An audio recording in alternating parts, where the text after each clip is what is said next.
completo? Martín Tetaz. No te lo voy a decir completo porque el segundo nombre lo tengo enterrado. El segundo nombre, me das 10 años más de lo que tengo. Y además, con eso te voy a decir todo, con esto que te voy a decir, quedó muy desprestigiado por la historia reciente argentina. Bueno, ¿qué te quedó del platense? Del Martín Tetaz que se formó, que nació acá en la ciudad de La Plata. Me queda todo porque mis amigos son de La Plata, porque la facultad la hice en La Plata, y mi educación, toda mi formación es en La Plata, la Universidad de La Plata. ¿Dónde hiciste la secundaria? En el Nacional, primero en Albert Thomas, hice un par de años en el Albert Thomas, donde me invitaron gentilmente a retirarme, después del segundo año me recalé. ¿Por qué? A nadie echan en Albert Thomas. Era una época, sí, era mucho quilombo, los pibes, viste. Yo además era políticamente revoltoso, desde chico me gustó la política y entonces armaba centro de estudiantes, viste, tenía mis particularidades y me prendían las cosas que hacían mis compañeros, viste, bueno, qué sé yo. Era más visible. O sea, te invitaron a irte por indisciplinado. Esencialmente, viste el boletín donde qué lástima qué bueno todo, pero qué lástima la conducta. Pero bueno, por lo menos habrás aprendido a hacer una toma eléctrica. No, la joda, la número uno de las jodas de la industrial, la más obvia, más boluda, era que vos trabajábamos en unos tableros de 12 voltios, que vos tenías tu interruptor acá y lo cortabas, armabas el circuito y lo conectabas. Entonces la joda obvia era que un pibe que estaba en el tablero de al lado conectado, te apoyaba el cable en tu tablero, entonces vos tocabas convencido que habías cortado y te pegaba una patada y era la joda. Esa era una joda típica, pero sí, aprendí muchas cosas en esos 2 años y era tan bueno el nivel del Albert Thomas en ese entonces que cuando empecé el tercer año en un bachillerato, que era el nacional número 2, que estaba en la tecnológica, ahora es una media, no sé qué. Sí, ahí en el límite, ya en Berisso, sí. Claro. Cuando empecé ahí, el tercer año te diría que no tuve que estudiar, porque todo lo que había aprendido en segundo año del Albert Thomas me alcanzaba para el tercer año de bachillerato. Bueno, me queda de ser el lobo, obviamente, que lo llevo en el corazón siempre. Me queda la ciudad, que me queda una nostalgia de la ciudad, porque vengo los lunes a dar clases a la facultad, sigo viniendo todos los lunes a La Plata, y cada vez que vengo la veo caída La Plata, la veo mal, no la veo bien, la veo además atrasada conceptualmente en el tiempo. Por ejemplo, recién veía la Plaza San Martín, ¿no? Una obra nueva, linda, o sea, está bien, las veredas son mucho más anchas, más lindas, más luminosa la plaza, está espectacular, pero digo, hijo de puta, estos tipos no tienen hijos.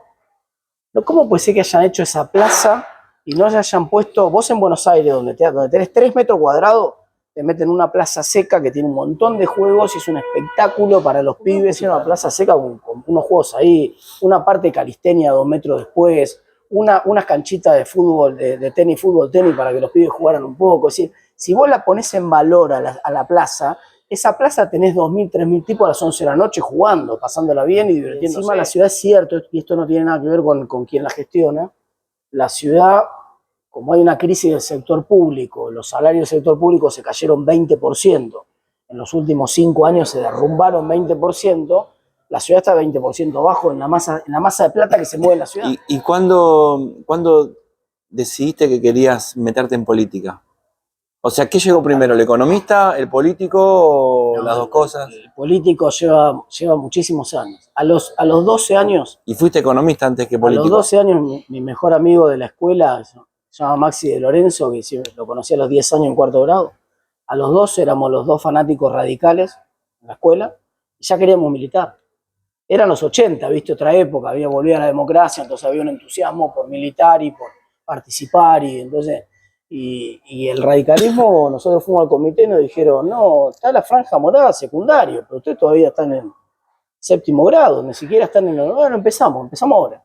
Y nos metimos en la franja secundaria y los pibes en broma nos decían que éramos la franja primario. Así que viene de la franja morada primaria. Nosotros inventamos la franja morada primaria en la ciudad de La Plata. Siempre me gustó la política y de hecho seguí economía un poco por el fracaso económico del gobierno de Alfonsín. Es decir, eso era difícil para alguien que era radical y que estaba entusiasmado con Alfonsín, sufrirlo primero y explicarlo después. El gran déficit fue la economía. Alfonsín, hay que pensar que cuando gana en el 83, había 650% de inflación en Argentina. 650%. O sea, el triple de lo que le tocó a Milei. Triple herencia de la que recibió Milei. Y no se hablaba de inflación en la campaña. Nadie hablaba. O sea, ¿por qué ganó Alfonsín? Porque era la vida, éramos la vida y éramos la paz. Y la vida y la paz eran dos valores después de 50 años de dictaduras y de violencia política en Argentina, no 50 años, pero ciertamente 20 años de violencia política en Argentina, que Alfonsín consolidó la democracia, garantizó la estabilidad política. La demanda siguiente de la sociedad fue, bueno, ahora resuelvan el problema de la inflación, y no lo supo resolver. ¿Sí? Las condiciones externas muy desfavorables, la soja, plata de hoy, no era soja, en ese entonces era trigo, pero es como una soja de $100 de ahora. Las tasas de interés de Estados Unidos en el 20%, porque había un plan Volcker para bajar la inflación en Estados Unidos, que era tasa de interés fuertísima. Entonces, las condiciones externas recontra desfavorables, una deuda externa que era una mochila 8 veces peor que la que tenemos ahora. El equipo de Alfonsín en lo político era altísima, pero en lo económico no era una prioridad, y eso lo supo puesto. ¿Llegaste a ser presidente de algún centro de estudiantes? Nosotros ganamos el Centro de Estudiantes de Económicas en el 94, que era el único centro que no había ganado nunca la franja. Que estaba el Muese. Y estaba exactamente una agrupación de independiente, que como todo, el único independiente que existe de verdad es el de Avellaneda. El rojo. Claro. El otro que te dice independiente, en general, ya cuando te dice, cuando tarda mucho en definir su definición política, en general es peronista. Eran pibes muy cercanos al peronismo desde entonces, algunos trabajaban en el gobierno de la provincia. Y bueno, y estaban muy afirmados desde el 83, ellos tenían un trabajo gremial muy bueno, entonces habían logrado resistir la locomotora de franja morada que arrasaba en todos lados. En económica nunca podía hacer pie, y nosotros empezamos a hacer eso mismo que ellos, además de nuestra vocación política, hacer un trabajo gremial muy fuerte desde la oposición. En la práctica casi hicimos un centro paralelo, porque le dábamos más servicios a los estudiantes desde la oposición que los que daba el centro de estudiantes desde la conducción. Y bueno, ganamos el centro de estudiantes, y después en el 97 me tocó ser presidente a mí, unos años después. Telequino, desde Buenos Aires para todo el país. Seguí ganando autos, casas, viajes, motos, camionetas y millones de pesos. Y si esta semana te toca a vos, Telequino, Telequino, Telequino. ¿Cómo le fue al gobierno de Macri con la economía? Al gobierno de Macri le fue mal con la economía. ¿Por qué? No hay dudas, porque para mí hubo primero un error de diagnóstico. Había un debate muy grande entre todos los economistas durante el 2014 y el 2015. Se veía venir el cambio de gobierno, el ciclo del kirchnerismo estaba agotado, y al mismo tiempo había un debate muy grande de cómo salir de todos los desajustes que tenía Argentina, el problema del cepo, el problema del déficit fiscal permanente. Entonces había un atraso muy grande en todas las tarifas. Entonces el sistema de precios de la economía estaba muy roto, y la discusión era cómo corregir ese sistema de precios. Algunos pensábamos que la solución era de shock, que había que ir automáticamente a decirle a la gente, mira, el Estado está para ayudar al que no puede pagar y nada más, el resto, si vos sos clase media, tenés que pagar lo que consumís. Rápidamente decirlo el primer día, y por lo tanto no tomar tanta deuda, rápidamente salir del cepo, porque eso sí se hizo correctamente y salió del cepo rápidamente, pero el programa de ajuste fiscal del gobierno era muy gradual y requería una estabilidad de la Argentina de muchos años, que si uno miraba para atrás solamente, ya sabía que rara vez la Argentina tenía 6, 7, 8 años seguidos de estabilidad, que era lo que necesitaba el modelo para la diferencia entre Macri y Milei más grande, que Macri no quería bajar 30% las jubilaciones, bajar 30% de los recursos de las universidades, echar a todo el mundo. Entonces, el ajuste gradual implicaba que vos ibas a tener déficit más chico, pero ibas a tener déficit un montón de tiempo, y que ese déficit te lo tenía que financiar alguien, y que por lo tanto tenías que colocar deuda, y por lo tanto la credibilidad en el gobierno era un factor clave para la deuda, y como yo digo, que es algo que también uso para juzgar a este gobierno, ¿no? La credibilidad o el éxito de un proceso de estabilización depende de que la próxima elección sea irrelevante. En el gobierno de Macri nunca la próxima elección era irrelevante. O sea, en cada elección, de hecho, el famoso 12 de agosto ese del 2019, cuando perdió la PASO, por tanto a diferencia, por 17 puntos, la economía se derrumbó, se cayó a pedazos en un día. El lunes ese 12 de agosto los mercados se cayeron 40% de las acciones, el riesgo país voló, es decir, se hizo insostenible muy rápido. lo cual mostraba que efectivamente necesitábamos tener un Banco Central independiente, que nunca se logró, y necesitábamos tener un camino fiscal más consolidado y más rápido para conseguir ese equilibrio, que tampoco se logró.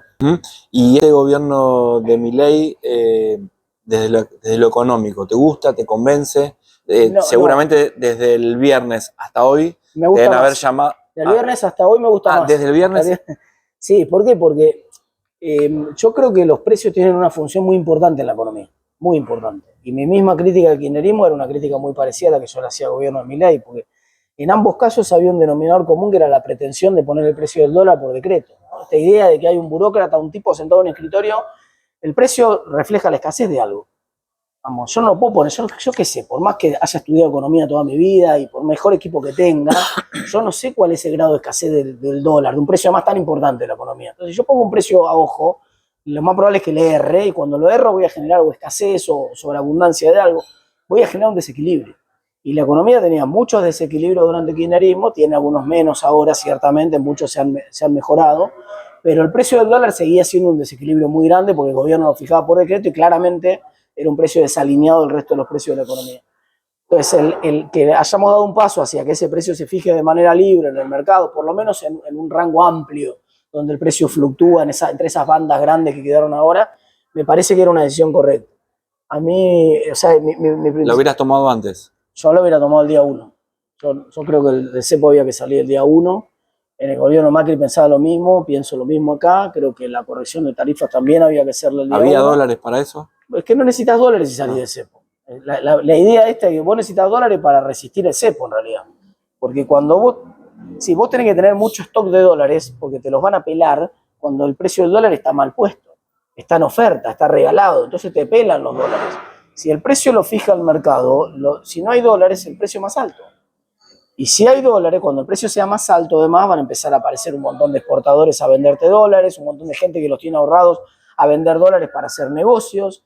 Entonces, a mí me parece que el blanqueo del gobierno de Milei y el de Macri fueron dos decisiones correctas. Lo que más se le criticó a Macri el tramo final fue ese préstamo millonario, ¿no? Del FMI, y ahora sucede lo mismo. ¿Estás de acuerdo? Yo creo que ese es el menor de los problemas. El FMI es una ambulancia, ¿no? Entonces, primero, ¿vos estás de acuerdo con las ambulancias? Yo creo que todo el mundo está de acuerdo con que es una ambulancia, ¿no? Ahora, si yo veo que vos usás la ambulancia y vivís arriba de la ambulancia y vas a trabajar en la ambulancia, viejo, la ambulancia no es para ir a trabajar. La ambulancia no es para vivir en la ambulancia. Yo quiero que la ambulancia llegue rápido, pero también quiero que mi pariente, que llamé a la ambulancia a mi casa para que venga a asistir a algún pariente, también quiero que mi pariente se baje rápido de la ambulancia, ¿no? Y quiero que entre al hospital y lo atiendan. Claro que quiero que entre al hospital y lo atiendan, pero también quiero que salga rápido del hospital. No quiero que se quede a vivir en el hospital, porque si se queda a vivir en el hospital es un problema. Entonces, el fondo es una ambulancia, donde vos vas cuando tenés un problema. ¿Qué problema tenía Macri? Se le había acabado el financiamiento privado y tenía un montón de vencimiento de deuda. Y esencialmente lo que hizo fue cambiar de acreedor. Si los privados ya no le prestaban más, entonces le pidió esos 45.000 al fondo y se los dio a los privados para cancelar la deuda que tenía con los privados. Cambió de acreedor, no le debe más a los privados, le debe al fondo. Entonces el total de la deuda con Macri en los últimos 2 años, cuando tomó el crédito del fondo, esto es muy interesante, no aumentó. O sea, vos mirás la deuda argentina en 2018, no aumentó. Vos mirás la deuda argentina en 2019, no aumentó. Entonces, ¿cómo no aumentó en 2018-19 si pedimos 45.000 millones? Claro, creció en 45.000 millones la deuda con el fondo, pero bajó en 45.000 millones la deuda con bonistas privados. Entonces, esencialmente se mantuvo igual. Luego, el Fondo Monetario en la versión actual, la ida al fondo actual es diferente porque por primera vez Argentina va con equilibrio presupuestario al fondo. Es decir, no le pide prestado plata para la cuestión fiscal, lo que le dice es, necesito salir del cepo y cuando salga del cepo, tengo miedo que me lleven puesto en el corto plazo y que tenga mucha volatilidad, y aunque yo sé que el precio de equilibrio del dólar no es 2.000, si yo no tengo nada de respaldo atrás y no anuncio esta pared que están anunciando, che, mirá que si venís en 1.400 te estamos esperando con los tanques, ¿no? O sea, te damos con todo lo que tenemos. Con que 12.000 millones de dólares tenemos para aguantar no te metas en el terreno de 1.400 porque sos boleta. Me parece que esa seguridad le permite al dólar acomodarse en su precio de equilibrio mucho más fácil y a un valor más bajo del que se acomodaría y con menos inflación de la que probablemente se acomodaría si no tuvieras el apoyo del fondo para salir. dado que además el gobierno tampoco pudo generar confianza, porque la alternativa cuando Macri salió de cepo en 2015 tampoco tenía reservas. Y no fue al Fondo Monetario para salir, fue un montón de inversores privados que les pidió 5.000 millones para tener como una garantía dentro del Banco Central y salió con mucha confianza, convencido de que la gente confiaba en el presidente y que por lo tanto estaba dispuesta a poner plata. Y así fue durante los 2 primeros años. La gran diferencia de Macri con Milei es que, a pesar de que Milei es probablemente uno de los presidentes más pro mercados que hemos tenido, los mercados todavía no le creen. O sea, no hay confianza. Cuando vos ves un riesgo país ahora todavía en 900 puntos, cuando vos ves al Banco Central le cuesta mucho comprar reservas, eso esencialmente es un problema de confianza. Todavía los que tienen que poner la plata grande prefieren esperar. Algunos porque no saben si este experimento de lo político se sostiene, algunos porque no saben si Milei se sostiene en su personalidad, en sus modos, en tantas otras cosas, y otros porque también quieren ver efectivamente a la economía, que este equilibrio fiscal sea sostenible en el tiempo. Picuotas. En Rapicuotas te damos hasta 6 millones de pesos en segundos, sin requisitos. La primera cuota la empezás a pagar a los 60 días y la última te la regalamos. Somos parte de tu familia. Contactanos por WhatsApp al 221-600-7274 o acércate a cualquiera de nuestras sucursales. Ven y firma si te vas. Sujeto a aprobación crediticia. ¿Qué es la economía del comportamiento? En corto, es la mezcla entre la psicología y la economía. En 2002 le dieron el Nobel de Economía a un psicólogo que se llamaba, porque ya falleció, Daniel Kahneman. Y Kahneman esencialmente, ¿qué hizo? Era un psicólogo que empezó a hacer experimentos de decisiones económicas en contextos de incertidumbre para ver si efectivamente la gente era tan racional como el libro de texto de economía decía. Y se descubrió que no, que hay un montón de sesgos en el comportamiento. La gente salta a conclusiones muy rápido, con muy poca información. La gente elige solamente la información que confirma sus expectativas, se llama sesgo de confirmación de hipótesis. La gente mira demasiado el resultado y poco el proceso, entonces a veces tomamos buenas decisiones, pero el resultado es malo por razones de azar, o viceversa. Tomás buenas decisiones, pero la pelota pega en el palo, no entra, y vos, sin embargo, estás preparado para juzgar el resultado siempre sin tener en cuenta el azar. Eso está mal, se llama sesgo de resultado. Hay un sesgo de statu quo, de mantener el statu quo, que se llama sesgo de default, que hace que, por ejemplo, antes de la ley Justina, que es la ley de donación de órganos, se consideraba que solamente vos eras donante si vos expresamente en el documento, cuando hacías el documento decías, sí, soy donante. Si no ponías que eras donante expresamente, no eras donante, y muy poca gente lo ponía expresamente. Y la ley Justina hizo al revés. Dijo, si no, vos no ponés expresamente que no querés donar, asumimos que sí, que querés donar, que querés ayudar.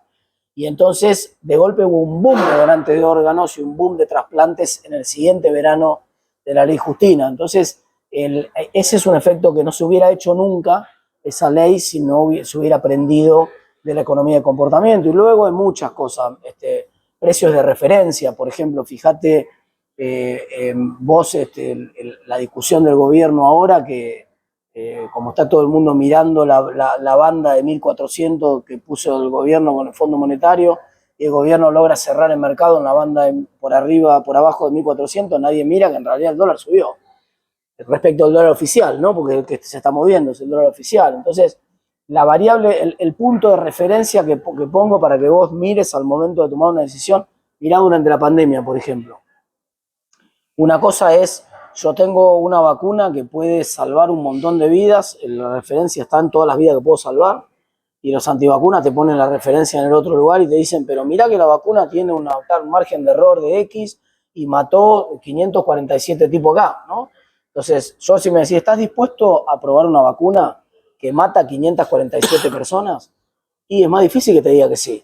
Ahora vos decís, ¿estás dispuesto a apoyar una vacuna que salva 20 millones de personas? Yo te voy a decir, sí, más vale. Vos me pones el foco en la parte negativa del resultado y yo tiendo a decir que no. Me pones el foco en la parte positiva del resultado, tiendo a decir que sí. Viene la piba de ahora que nos cobra acá lo que estamos tomando y nos dice, si pagás en efectivo, hay un 10% de descuento. Pero en el bar del lado te lo dicen al revés. Te dicen, si pagás con tarjeta hay un 10% de recargo. Supuestamente lo mismo, pero ¿cuál de las dos genera mejores comportamientos? A la gente no le gusta que la castiguen. La gente prefiere los beneficios, prefiero que me digas que la coca sale 5 lucas y que me das un descuento de 20% si pago en efectivo, a que me diga que vale 4 lucas, pero me cobras 1 luca más si pago con tarjeta. ¿Ves? ¿Cómo el argentino cómo reacciona psicológicamente con la economía después de todo lo que pasó? Yo creo que... ¿En qué otro país del mundo se está viendo el dólar, el riesgo país? Ahora no, pero en muchos se vio. O sea, por ejemplo, Perú era una economía igualmente dolarizada que la economía argentina, que tiene estabilidad hace más de 16 años, con el mismo presidente de un banco central independiente, dato no menor. A pesar de que era un quilombo políticamente, Perú, más peor que nosotros. Israel es otro gran ejemplo. Israel también tiene una economía más dolarizada que la economía argentina. Todos los precios de la economía en dólares tardaron 8 años de estabilidad, porque todavía tenían el chip en dólares, 8 años sin inflación hasta que la gente empezó a hacer los contratos en shekels, que era la moneda de Israel. Entonces, en general, muchas de las cosas que nosotros creemos que es parte del ADN nuestro, es parte de nuestra cultura, no está en el ADN. O sea, es parte de nuestra cultura, de la cultura de supervivencia. El tipo aprendió a sobrevivir. Entonces, vos te tomás un taxi en Brasil, el tachero no solo no sabe cuándo sale el precio del dólar, sino que tiene la menor idea de economía. No los quiere, además. Vos te llamás, tampoco probablemente los quiere porque le genera un problema, es incómodo. Vos te tomás un taxi acá y el tachero, acordate, en su momento te discutía la cláusula Rufo, ¿te acordás la de la salida de los holdout? Que era una cláusula, yo la enseño en la facultad, a veces Rufo quería decir right upon future offers, una cláusula de derecho financiero internacional, te la enseñan en Harvard, ¿entendés? Acá el tachero te la discutía. Decía, no, pero si pagan ahora, activan la cláusula de Rufo, no, pero ahora te discute la flotación administrada. No, pero que en realidad la banda superior si es 1.400 y si sube 1%, el tachero te la discute, ¿entendés? Está buenísimo eso. O sea, el nivel de conocimiento promedio de economía que hay en Argentina es mucho más alto que en el resto de la misma manera que si vos te vas a una tribu del Amazonas, los tipos saben más de botánica de lo que sabemos nosotros. A mí no me va la vida saber de botánica, no sé nada de botánica, pero el tipo que está en una tribu en los Amazonas, en el Amazonas, ese tipo te dice con precisión con qué cosa se cura, qué planta tiene veneno, etcétera, ¿viste?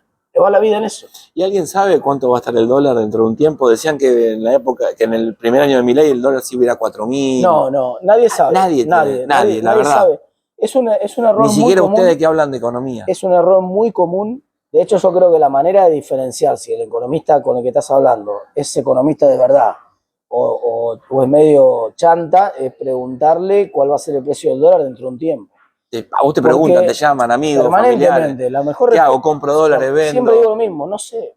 Si yo supiera el precio del dólar, primero, obviamente cuando vos tenés un dólar fijado por el gobierno y ese dólar fijado por el gobierno, como pasaba hasta ahora, vos decís, bueno, se sigue atrasando con el paso del tiempo, no necesitas un economista para decirte que el dólar tarde o temprano va a subir. Eso es una cosa obvia, ¿no?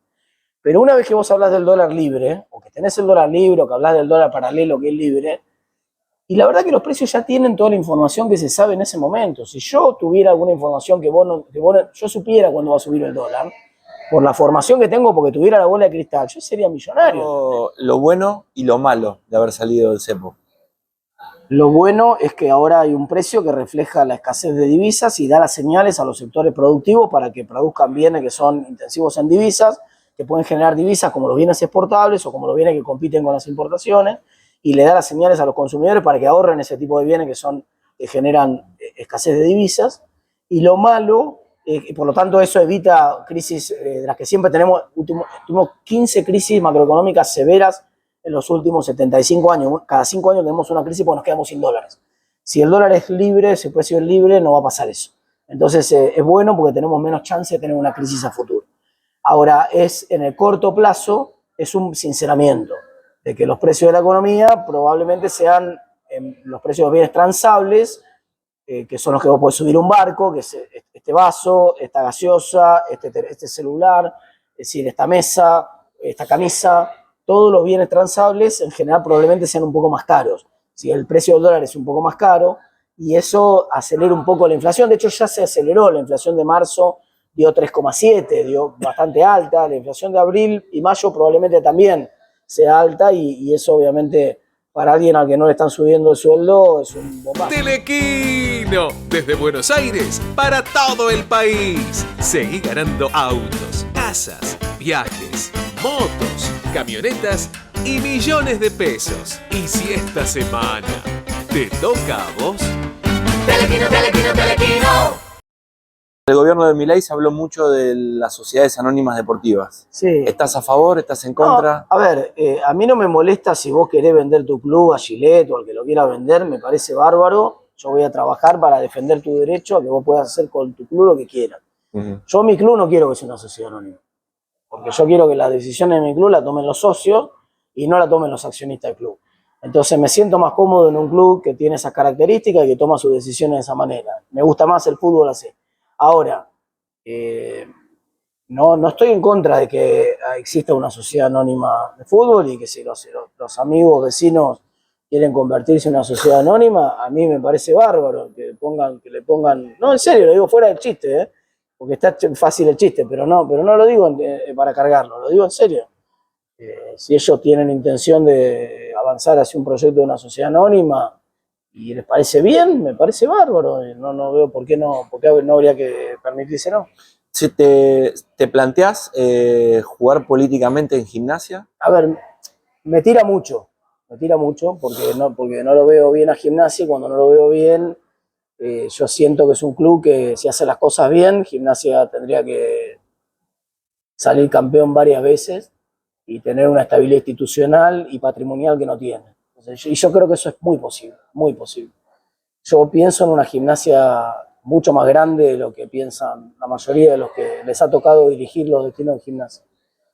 Pero al mismo tiempo, yo sé que ese es un proyecto full time, que ese no es un proyecto, yo no podría, como hay algunos dirigentes de la política que han sido presidentes de Quilmes mientras eran ministros y después... No, bueno, flaco, en Independiente tenés muchos compañeros tuyos bueno, de partido que eran que, presidentes y sí, también funcionarios. Lo respeto porque cada uno ayuda como puede. Yo no puedo ayudar por la mitad. O sea, yo si me meto. Y vos yo no tomaría una responsabilidad. No estás salvado para económicamente como para decir, ahora me dedico al fútbol. No lo puedo hacer. Cuando lo pueda hacer, ojalá, o sea, tal vez más adelante. Ojalá en algún momento en mi vida yo pueda dedicarme, inclusive te digo más, no por mí, ¿no? Yo no creo que lo tengan que hacer, yo sería el primero que no lo aceptaría para mí, pero yo creo que el presidente del club, los directivos que tienen que estar todo el día en el club, tienen que ser profesionales, en el sentido de que tienen que cobrar el trabajo que hacen.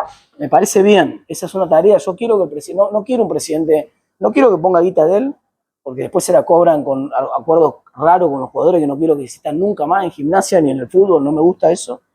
Y no confío en la gente que solamente pueda participar el que tenga toda su vida económica resuelta. Hay un montón de gente que ojalá pudiera tomárselo como un laburo y decir, che, yo lo voy a dedicar. Dame un periodo de 4 años, lo voy a dedicar 4 años a Gimnasia, o 5, dame un periodo de 5, cambiemos el estatuto, dame algún año más. Dame 6 años, dame un periodo para buscarme en serio. Yo me voy a dedicar 100% al club. Ya te digo, no lo aceptaría yo como porque no quiero que parezca que yo quiero sacarle plata al club de ninguna manera. Yo lo haría ad honorem. Pero me parece que hacia adelante, una de mis primeras decisiones sería que hacia adelante el management del club esté profesionalizado y eso es fundamental. El Gimnasia tiene que tener una cantera de jugadores que tiene que ser una industria de futbolistas que tienen que generar un ingreso multimillonario. Vos sos diputado nacional y tu mandato termina en diciembre de este año. ¿Qué te imaginás políticamente Presidente de Gimnasia. No, mentira. Martín Tetaz a partir de enero de 2026? No, presidente de Gimnasia era hermosa, pero no lo sé todavía, porque la política se inestabilizó, no sé, se desestabilizó, esa es la palabra. Se desestabilizó mucho a partir de la irrupción de Milei, detonó Juntos por el Cambio. Fíjate que Juntos por el Cambio, la razón de ser de Juntos por el Cambio era terminar con la hegemonía del kirchnerismo y darle a la Argentina una salida republicana. Hoy no hay ningún kirchnerismo hegemónico y no hay nadie hegemónico porque Milei es presidente, pero no controla ni la justicia, ni controla los medios, ni controla nada, así que tiene menos de un tercio de Congreso, cero hegemónico. El kirchnerismo menos todavía, ya no es hegemónico, entonces se terminó la principal razón de ser y Argentina es en estos momentos un poder republicano, la Corte cada tanto le dice que no al presidente que sobre algunos temas, el Congreso cada tanto le dice que no al presidente sobre algunos temas o le pone límites como se lo puso en la ley base. Funciona bien como república, o sea, la razón de ser de Juntos por el Cambio desapareció y por eso Juntos por el Cambio implosionó y voló por los aires. Entonces es un desafío reconstruir hoy un espacio que todavía no parece haber en el electorado, un público, en el mercado electoral, no parece haber una demanda por sensatez, como digo yo. Entonces están muy polarizadas las demandas. Y las demandas polarizadas, fíjate que cada vez que yo hablo bien del gobierno, me putean los kirchneristas. Me dicen, ves, le votás todo a Milei, cosa que no es cierto. Y cada vez que voto en contra de algo de Milei o que critico algo de Milei, los de Milei me dicen, ves, sos un kirchnerista. Al final estás todo en contra de Milei, cosa que tampoco es cierto, digamos, ¿no? Entonces, no hay un mundo para la sensatez. Para mí, flaco, lo que estoy haciendo es mirando no Milei ni el kirchnerismo. ¿Qué me importa a mí Milei y el kirchnerismo? Estoy votando lo que es bueno para la gente. Si es bueno, si Milei hace algo que es bueno para la gente, a mí qué carajo me importa si es Milei. Lo voy a votar igual, con las dos manos voy a votar a favor. ¿A un candidato kirchnerista? No estoy de acuerdo con el modelo kirchnerista ni con las propuestas para la Argentina del kirchnerismo, así que no podría votar nunca un candidato kirchnerista porque tiene una visión del mundo completamente distinta a la que tengo. ¿Tuvieras que votar a Macri o Milei? A Macri toda la vida. ¿Jefe de gobierno o gobernador? Es una muy buena pregunta, porque las dos cosas son importantes. O sea, yo en realidad creo que hay una reforma muy importante para hacer en todo el sistema educativo de la Ciudad de Buenos Aires. Todo lo que dijimos recién de las escuelas de la provincia en la Ciudad de Buenos Aires funcionan mejor, pero las escuelas de la Ciudad de Buenos Aires siguen teniendo un problema donde la mitad de la matrícula de la Ciudad de Buenos Aires se fue al sector privado para asegurarse justamente que funcione la escuela y eso está generando un proceso de estratificación social brutal que no me gusta. Estamos camino, la gente no lo ve todavía esto, pero Argentina está camino a centroamericanizarse, convirtiéndose en una sociedad de clases. Y en una sociedad de clases sin ascensor de movilidad. Porque antes mi abuela, por ejemplo, yo lo he contado algunas veces, mi abuela es una persona que solamente terminó la escuela primaria. En la casa de mi abuela, vos si ibas al baño, no había papel higiénico. Había papel de diario arrugado con el cual te tenía que limpiar, raspaba un poquito más, no había plata para papel higiénico. Era así la situación económica. Terminó la primaria nada más, pero se aseguró que su hijo pudiera terminar la universidad. Entonces sabía que hacía unos sacrificios enormes de su parte, pero lo hacía porque su hijo estaba en el ascensor. Ella ya no tenía más oportunidades tal vez, pero su hijo estaba progresando, iba a progresar. La seguridad que tenían nuestros abuelos de que nuestros viejos iban a estar mejor, era la misma seguridad que tenían nuestros viejos de que nosotros íbamos a estar mejor que ellos. Pero ahora nosotros tenemos un cagazo bárbaro porque sabemos que muy probablemente nuestros hijos están peor que nosotros. Además, estamos casi seguros. Rapicuotas. En Rapicuotas te damos hasta 6 millones de pesos en segundos. Sin requisitos, la primera cuota la empezás a pagar a los 60 días y la última te la regalamos. Somos parte de tu familia. Contáctanos por WhatsApp al 221-600-7274 o acércate a cualquiera de nuestras sucursales. Ven y firma si te vas. Sujeto a aprobación. ¿Hincha de? Gimnasia. ¿Por qué sos de Gimnasia? Porque mis amigos del barrio eran de Gimnasia. Yo empecé siendo de River muy chiquito porque mi vieja era de River. Sí. Y mis amigos del barrio a los 4 años, 5 años eran pibes de Gimnasia, la familia Perry. Y bueno, me hice muy hincha de Gimnasia. Me íbamos a la cancha, nos colábamos a la cancha todos los fines de semana. ¿Quién fue el mejor jugador de Gimnasia que viste? El mellizo, Guillermo Barros Esqueloto. ¿Y el mejor técnico que viste? Troglio. ¿El partido que más festejaste en la cancha? Lo festejé y no estaba en la cancha. El partido, cuando le ganamos el repechaje ese a Rafaela con el gol de Niel de cabeza, ese día estaba con mi hermano viendo el partido en mi casa y creo que no fue uno de los días de más alegría de mi vida. No podíamos, gritábamos, nos abrazábamos, saltábamos, llorábamos, fue una cosa, la emoción indescriptible porque ya Gimnasia estaba en el sabido del descenso y un pibe de 1,60 m se tiró de palomita, una cosa que si vos te dicen hacerlo en una película, inventar un final épico de una película, no te sale, te dicen no, pará, ¿cómo va a ser así? ¿No? Una cosa increíble. ¿Platea, popular o platea? Y ahora platea porque estoy más viejo, pero no, siempre fui a la popular, sí. ¿Rústico o lírico? Rústico. ¿Bilardo o Menotti? Bilardo. ¿Messi o Maradona? Messi. ¿El mejor equipo de Gimnasia que viste? Y probablemente el del 95, sí, el del 95. ¿Ganar por goleada o en el último minuto? En el último minuto. ¿Otro deporte? Me gusta correr. ¿Pollajería o pollería? ¿Cómo le decís? No, pollajería. La pollería es donde venden las polleras. ¿Sushi o asado? Asado. ¿Mate o café? Café. ¿Ensalada o papas fritas? Ensalada de lechuga, tomate y cebolla. ¿Vino, cerveza o champán? Vino. ¿Mañanero o de noche? De noche. ¿Qué red social usás? Twitter, Instagram, en ese orden. ¿Bondi, micro o colectivo? ¿Cómo le decís? Le digo, antes le decía micro, bueno, es uno de los cambios, ahora le digo bondi, ¿verdad? Sí, sí. Te me portenizaste. Me portenicé en eso, sí. ¿Serie o película? Serie, muy fan de la serie. ¿Ananá en la pizza, sí o no? No, eso está penado por la ley. 2 ¿Sabes, años de cárcel y no, 3, porque si menos de 3 es escarcelado. ¿Sabes cambiar la mochila de baño en una toma eléctrica? Sí, soy muy handy, como dicen los yankees. Fuiste al Albert Thomas. Sí, obvio, sí. ¿La mejor ciudad en el mundo para vivir? Buenos Aires es una ciudad extraordinariamente linda y Mendoza me gusta mucho, pero Dios atiende en Buenos Aires, así que me quedo con Buenos Aires. ¿Ser invisible o volar? Volar.